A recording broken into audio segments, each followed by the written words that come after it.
L'ours polaire est le plus grand prédateur terrestre de tous les mammifères actuels. S'il se lève en se mettant sur ses pattes arrière, ce monstre peut s'élever à plus de 3 mètres. Et certains mâles, dont l'existence n'a pas été confirmée, peuvent peser jusqu'à 1 tonne. Si une proie tombe entre les griffes d'un ours polaire, elle n'a que peu ou pas de chance. Les énormes pinnipèdes qui peuvent démolir des voitures paniquent la vue de ce prédateur. Pour lui, attaquer un troupeau d'éléphants de mer, c'est comme aller au supermarché. L'ours polaire n'a pas peur du froid, bien sûr. C'est le froid qui a peur de lui. Bon, il s'avère que la fidélité envers son maître peut faire des miracles. Ce chien est grand et fort, mais pour l'ours polaire, il est comme une bicyclette pour un camion. Un prédateur plus grand peut simplement écraser un tel adversaire. Qu'est-ce que c'est donc ? Le chien a trouvé le seul point faible de l'ours.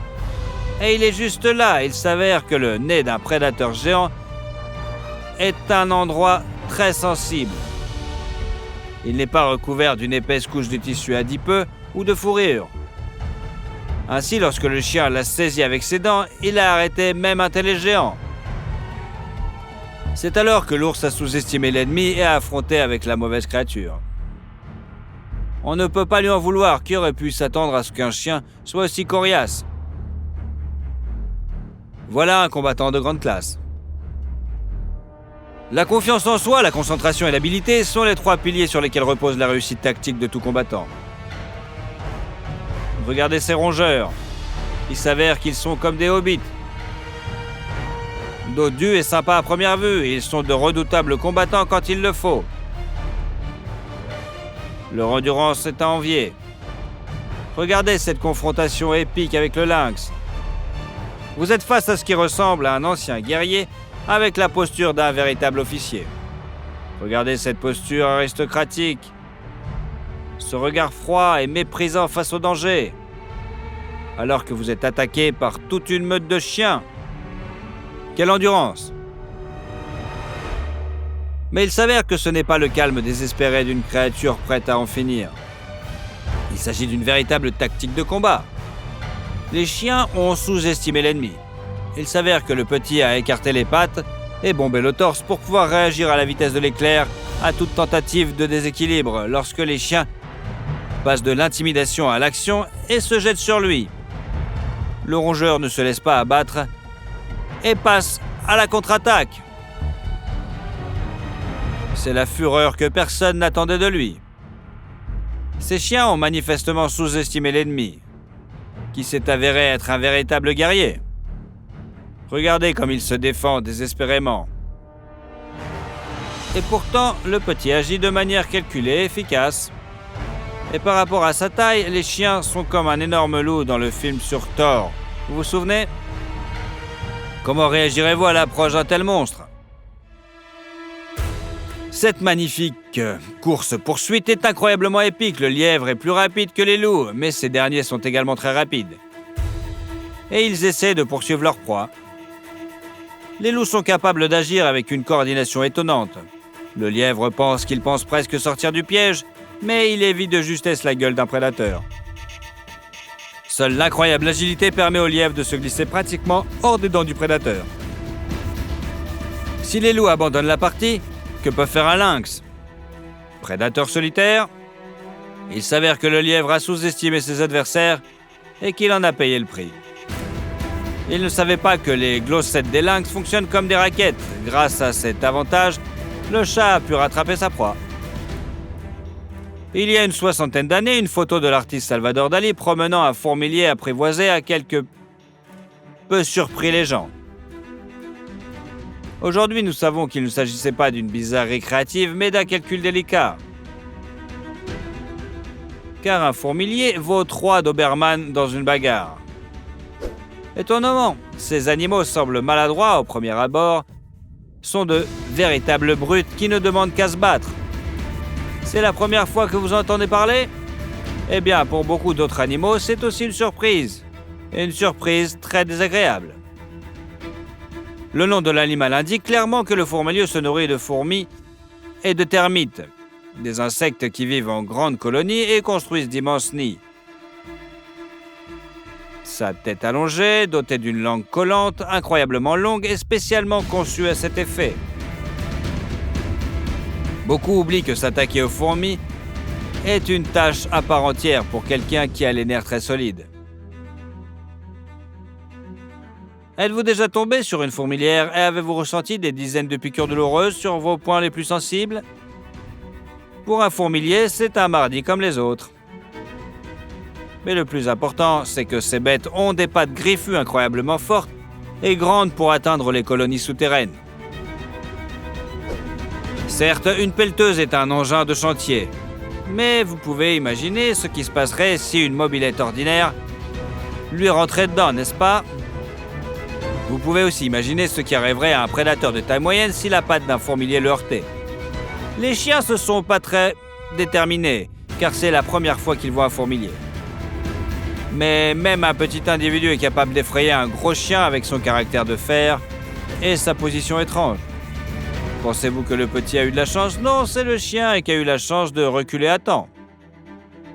Là, les choses se sont passées différemment. Un jaguar, l'un des plus grands prédateurs de la planète, capable de chasser les caïmans et les anacondas, était tranquillement couché dans le fourré.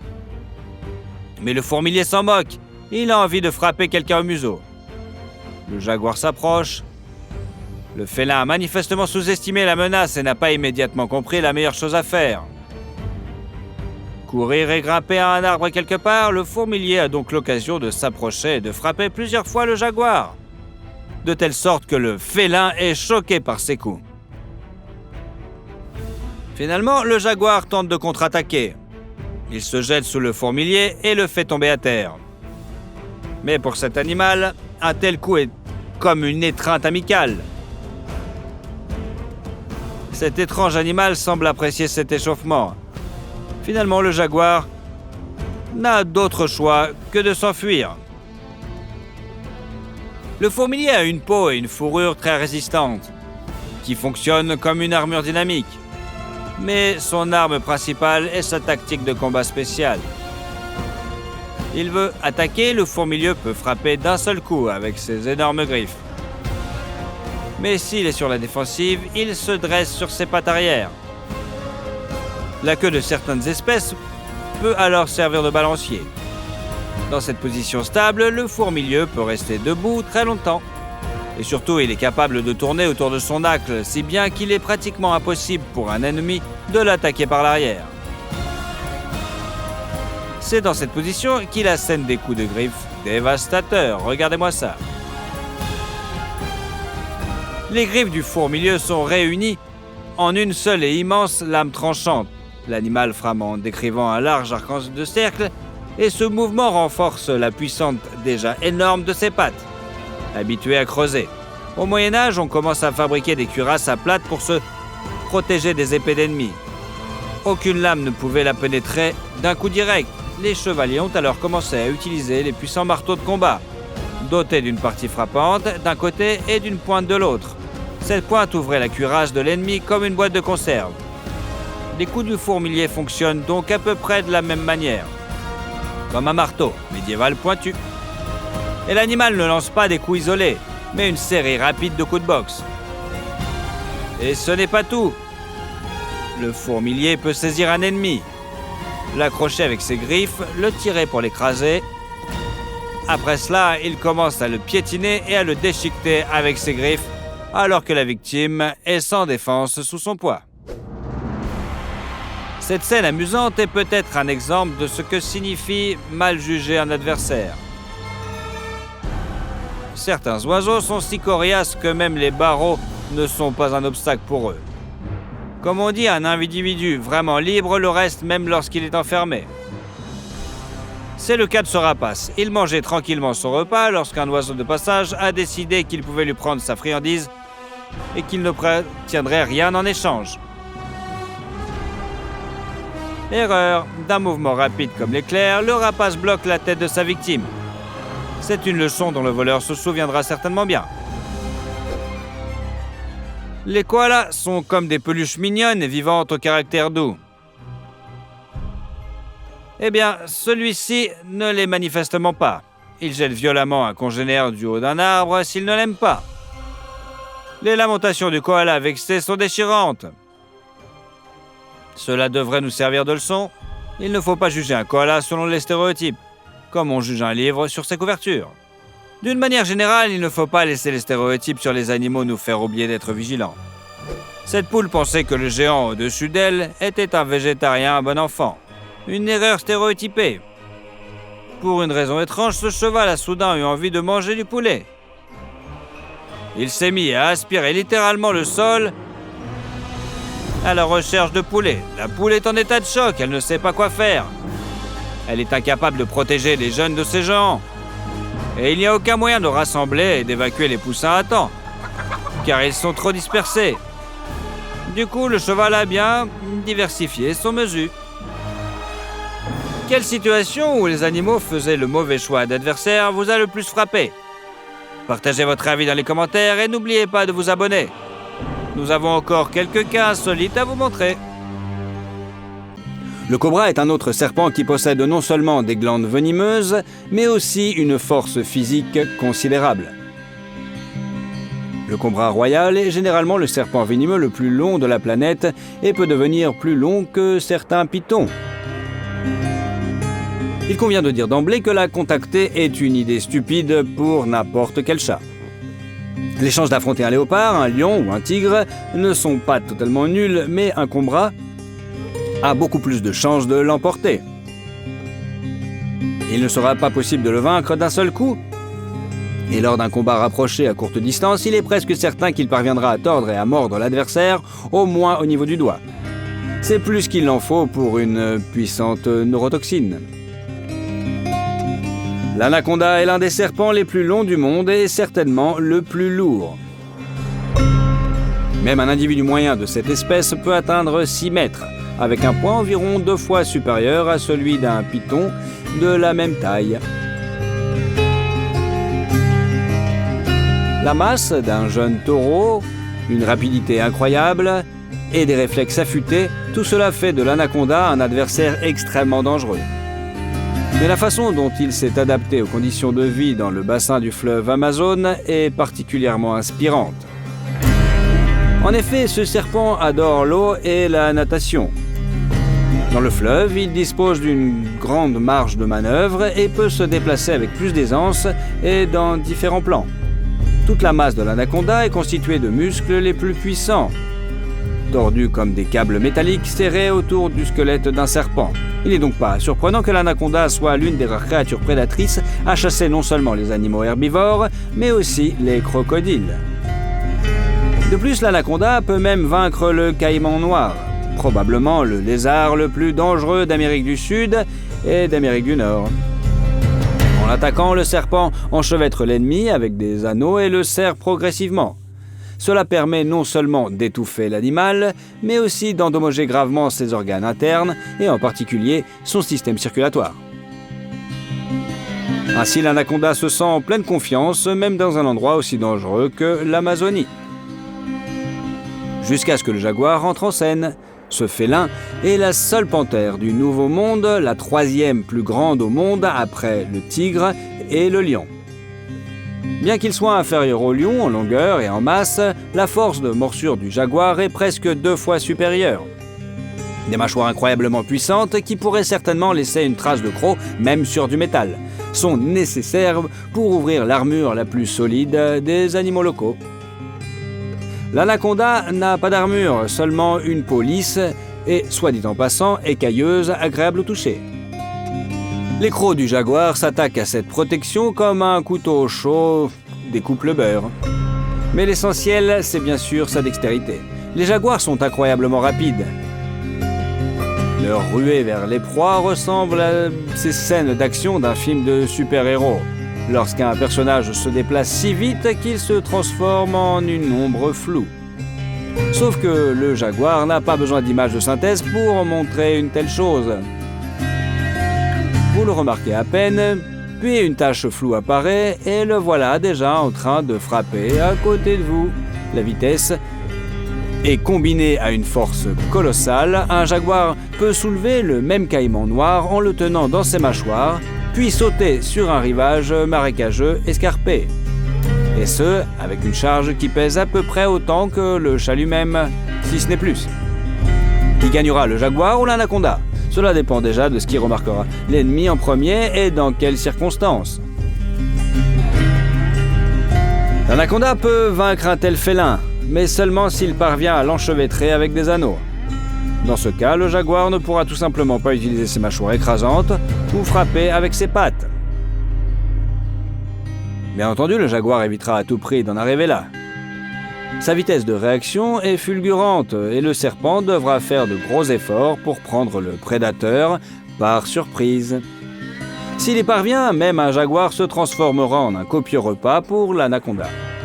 D'ailleurs, en raison de leur métabolisme lent, ces reptiles n'ont besoin de viande que très rarement, une fois pendant plusieurs semaines. Et la période maximale pendant laquelle ils survivent sans nourriture, sans perte significative de force, se mesure en mois. Si le jaguar a réussi à réagir à temps, ou s'il a été le premier à attaquer au serpent qui ne se doutait de rien, ses chances de gagner sont extrêmement élevées. Outre l'agilité et la force, il dispose d'un autre avantage, son intelligence. Le jaguar sait que la force du coup du serpent dépend de la façon dont il plie le corps avant de se lancer. Ainsi, si l'on étire l'anaconda, il n'aura guère de possibilité d'opposer une véritable résistance. Grâce à ses griffes, le jaguar peut facilement saisir de tels objets. Et grâce à sa dextérité, le chat échappe aux contre-attaques. Le combat contre l'anaconda exige une concentration totale et se déroule dans une grande tension. Mais bien que le jaguar soit au moins 2 fois plus petit que le serpent, il parviendra à le vaincre en faisant preuve d'assiduité et de patience. De plus, le jaguar n'a pas peur de se battre avec un tel adversaire, même dans l'eau.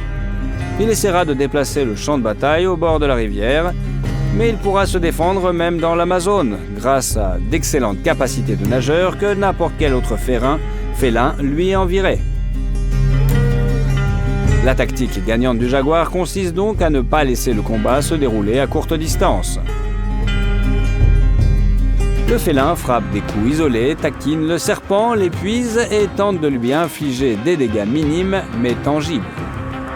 Ensuite, le jaguar étire le serpent et passe aux choses sérieuses, saisissant le serpent par la tête avec ses mâchoires. Aimeriez-vous assister à un tel duel en direct? Ou préférez-vous regarder un tel spectacle à travers un écran en toute sécurité depuis votre maison? Bon, question à la con, mais c'est pas grave. Partagez votre expérience dans les commentaires. Allez, dites-le nous, ça nous ferait plaisir. Certains jaguars sont si courageux et forts qu'ils chassent même les anacondas dans l'eau. C'est particulièrement difficile pour eux. Les chats comptent sur les coups de patte. Même à faible profondeur, il est difficile de trouver un point d'appui pour porter un coup vraiment écrasant. Mais le jaguar noir réussit à vaincre l'anaconda sur son territoire, après quoi il sort calmement de l'eau, un serpent qui pèse plus lourd que lui.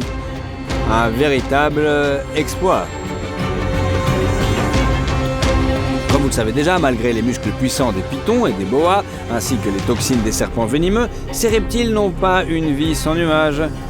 Ils ont des adversaires de taille. C'est pourquoi certains d'entre eux ont trouvé des armes étonnantes.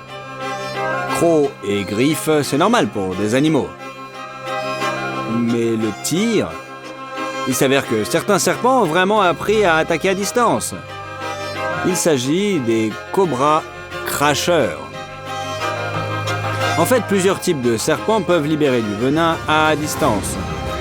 Il s'agit peut-être d'une caractéristique d'un ancêtre commun dont plusieurs espèces sont issues.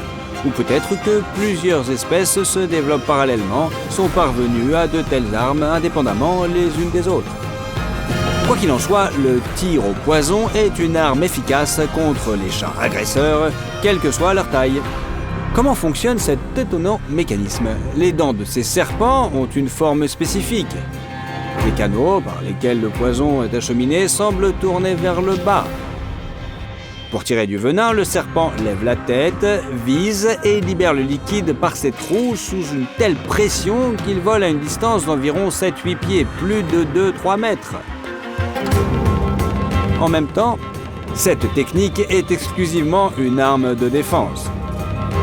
Dans la chasse, les serpents ne crachent jamais du venin et n'essaient pas d'attraper leur proie à distance. Au contraire, ils chassent de la manière habituelle. Il s'approche furtivement de la proie ou lui tend une embuscade pour lui injecter du venin dans le corps par une morsure conventionnelle. La première question qui se pose lorsqu'on découvre ce mode d'autodéfense phénoménal est celle du mécanisme du poison. En effet, cette toxine, malgré toutes ses propriétés destructrices, n'est pas un acide. Elle n'est pas capable de brûler la peau de la bête, sinon le cobra ne pourrait tout simplement pas la garder entre ses dents. Il s'agit donc d'un poison commun qui n'empoisonne le corps que lorsqu'il pénètre, du moins lorsqu'il entre en contact avec les muqueuses. Comment est-il alors possible d'utiliser efficacement le poison contre des prédateurs aussi redoutables que les lions?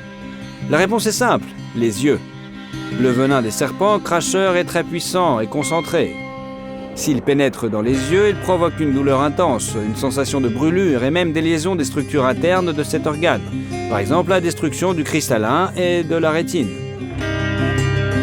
Et ici, vous apprendrez une nuance qui vous fera traiter les serpents avec beaucoup de respect.